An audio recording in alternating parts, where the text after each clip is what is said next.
All right, we're starting off the day at my favorite local pick and pull. Pretty much come here for all of my car part needs. Some really good prices here. So if y'all seen in my previous vlog, y'all know that I found a 300ZX here, the one that was T-boned.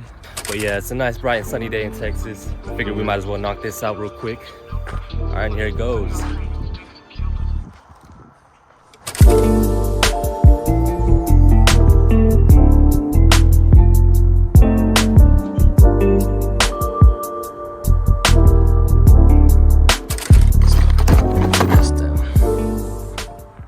Yeah, I found this one not too long ago. It might have been, I think it's been maybe like a few weeks, 1 or 2, and I've had a few people come and take some parts off of it already.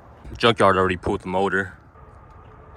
Had the 5-speed inside of it as well. And just real quick, let's get it 360.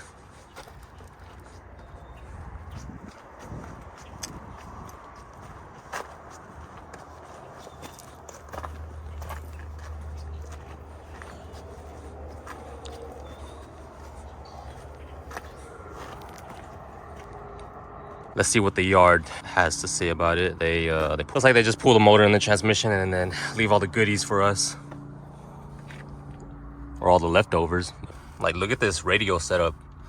Mine at home looks completely different from this. This looks totally retro. But yeah, it looks pretty sick. Hey man, what the heck? What is this doing on the floor? This should be on the hatch like this. Had a couple people ask me about the spoiler as well. Apparently it's a pretty hot item. It's an interesting little piece. Yeah, the lady up front was wanting $60 for this spoiler. I'm not so sure if I'm gonna pick it up. I don't necessarily need it, but I don't know, maybe it'll be nice to put away in storage and then resell it to anyone in need of that. Man, this thing is such a beautiful car. It's always sad to see one of these here in the junkyard, but unfortunately this was in a pretty crazy accident. But since it's gonna spend its last few days here, we might as well take a few parts from it. You know, even though it's wrecked and here sitting at a junkyard, it's still pretty useful. As you guys know, in the past, me and my friends picked up a white Z31 in the past, and we kind of wanted to do like a drift build with it, but these things aren't really meant to be drifted. So let's go ahead and take our parts. All right, so first thing I'll be taking is this clean ass, very clean taillight. Looks like someone beat me to it and took the driver's side and the middle one, and all they left me with was this passenger side. And I think I see why they left it here. Now take a look at this, y'all. Ah, god damn it. Did not notice that crack at first. I think it was hard to notice because the hatch was closed and it kind of overlaps this little top ridge right here. But nonetheless, this thing looks way cleaner than the one on my car because I've got a huge golf ball size hole. We're gonna go ahead and take this off, and yeah, let's get to it. Not too difficult. All you gotta do is just take off the wiring harness and unplug a few bulbs, undo a couple bolts. Got my tools ready, and I believe the bolts are 8mm. But first things first, let's take off this wiring harness. Literally just have to pull it off and then untwist the bulbs. Pretty standard for a bulb change. I'm sure all of you car guys have done this before.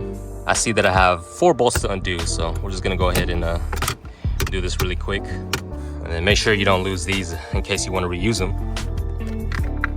Oh, dude, what the hell? Right as I said that, I just lost one of my nuts inside of the taillight. It just kind of slipped inside of there. All right, now with everything unbolted and undone, all we gotta do is just pull this thing out and we should be good to go. It's just held on by some adhesive, so preferably you'd be wearing gloves because it gets pretty messy, as you can see. If you're doing this at home, you might want to get like a heat gun and just heat it up a bit where the adhesive is. That way it all melts off. So yeah, I think I have a flathead. Go ahead and get you a little tool, maybe like a flathead, and kind of just scrape all of that gunk off. Makes the job way easier, and that way you're less likely to break the actual tail light. Ugh. There it goes. You kind of just have to push it from the back. All right, there we go. Tail light acquired.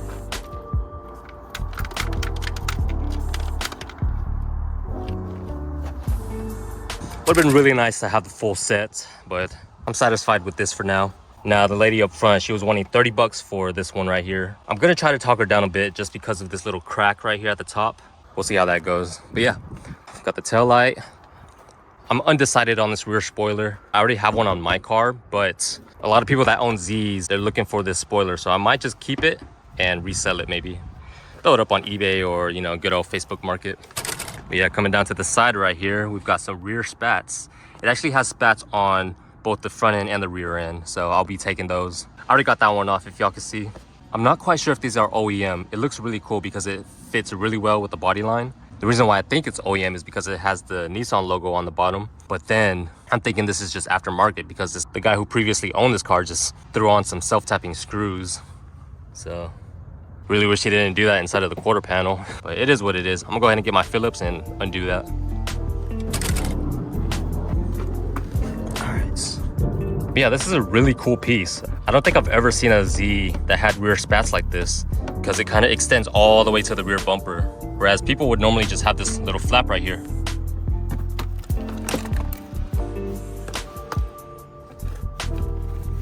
There you are.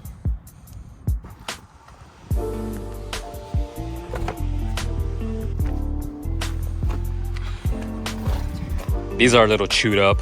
I'm thinking maybe we can hit it with a heat gun and then mold it back into place. Seeing how it's just plastic, should be bendable.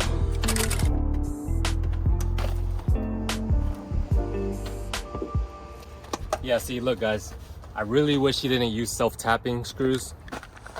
You end up with holes in your quarter panel.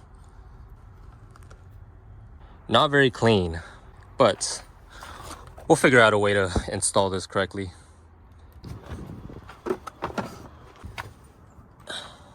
Then we got this one. This one's all mangled up as well, since it took the brunt of the accident. Okay. Really, that's kind of all I need right now. I needed the taillights, saw the rear spats. I thought that was cool, so I'll take it home with me. The one in my driveway doesn't have any of this interior because we were gonna turn this into a drift car. We were thinking, oh, let's make it as lightweight as possible. So what can I say? You just do stupid things when you're young and dumb. We had a plan and didn't execute it. Now I'm kind of paying the price, but I don't want to go ahead and take all of this because that's gonna be a pretty penny. I'm thinking maybe like 100, 200 plus just for all of this stuff. But just for the taillight and just for the rear spats, I should get a good deal on these at least. So now that we've got the parts that I needed, we're just gonna go ahead and get up out of here. I might walk around a little bit to see if they have any other cool cars. So yeah, I guess we'll do a little tour on my way out. Oh guys, and check this out. Right next to this Z, we've got an Infiniti, and it also has rear spats.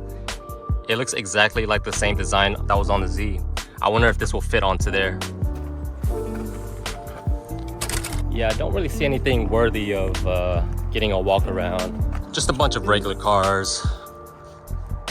Look at this, y'all. This junkyard likes to put their classic cars on top of trailers. Cool little junkyard ornaments. I think that one right there is a Camaro. And then you got all these old bodies up there. Cool little details like that, man. Makes junkyard trips a lot more fun.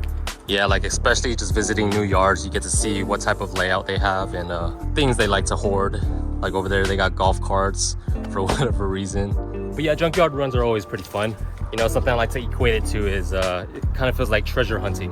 You never know what you find out here. Maybe you could find a cool little aftermarket piece and you can get it for the low. It's always worth coming out here. Yeah, it doesn't look like they have anything new in the lot, so we're just gonna go ahead and get our things and dip out.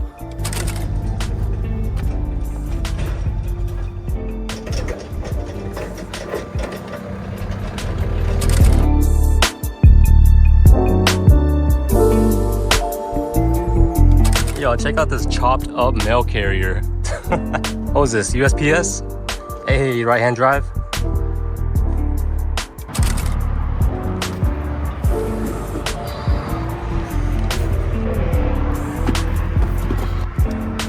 All right, y'all, so we're headed home back from the junkyard. I think I got a decent price on the parts. I showed her that little crack on top of the tail light. It's not much, but we managed to get her down to 25 bucks. And then the spats for the rears and the fronts, she was letting them go for $15. So all in all, around like 40 bucks. So yeah, I think we got a pretty good deal. It's one of the main reasons why we go to junkyards, right? It's for the price.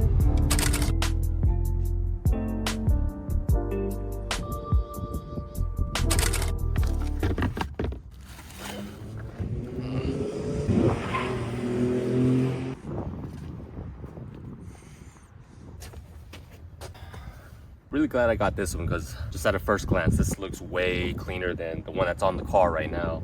Yeah, let's go ahead and throw this thing on. Yeah, as you can see, I'm just kind of using this car as a little storage unit. Got a whole bunch of just like random bits and pieces here. Yeah, my interior, it used to be all red. I'll probably throw in a clip from the past to see me and my friends kind of ruining this thing. But yeah, I've had a few junkyard runs and managed to get me some like neutral colored interior pieces. Yeah, I think for the most part, I've got like a majority of it back. I hate dealing with plastic clips, dude. This is my worst enemy. Ah, there he goes.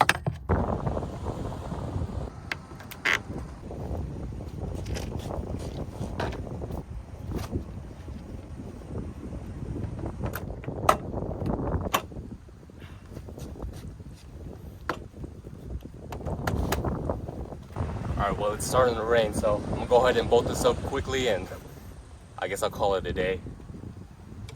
All right, just like that, it looks a lot better compared to this broken ass taillight. And on the driver's side, it's got a big old hole on this side. Good thing is I know where quite a few Z's are just laying around in junkyards, so finding parts for this will be no issue. And I'm gonna just go ahead and throw this into storage as well. Let's go with this one. Yeah, I won't be installing these, but let's just go ahead and see what it looks like if it were on my car. I see why he self-tapped it though. You kind of have to like form it into the body shape. But yeah, this is gonna look real cool on this. I think I just gotta, you know, restore the look of it and then find a better way to mount it. I saw a TikTok video showing that someone used Velcro for their side moldings instead of screws or rivets. Probably try something like that. Yeah, that means I gotta fix the holes inside of this, like plastic weld or something, I'm not sure. I'll figure that out in a different video. And just like that, we've added more items to the storage. Really, I've got lots to do with this car, but I can't really touch it until I get rid of some other cars like this one. Once that goes, I'll be working on my Civic actually. And then once I get rid of the Civic, I'll be trying to get rid of this thing. Either that or restore it and keep it for myself. But yeah, this is just a down the line. Yeah, the car's pretty dirty because I just leave it sitting out here in the driveway underneath these trees. But yeah, there's like a ton of things that I need to do with this car. I think it ran and drove maybe like 2 years ago. The reason why I parked it is because it cuts out on fuel. So I gotta check that out. Maybe something with the injectors or something along the fuel line. Let's see, on top of that, the rotor on the passenger side, it's stuck. So I think maybe the caliper is just stuck onto the rotor. So I can't really move this thing unless I jack it up and then move it with the jack. But yeah, there's paint, there's fuel, there's the rotor I gotta tend to, the interior I gotta restore. Just a couple of a whole bunch of random things. I spray painted this all black with just rattle cans. First paint job ever that I've done. There's like no shine to it at all. It's already flaking off. But yeah, guys, if y'all want to see more content on this, just let me know. I'll try to pump some content out in the near future. Hey.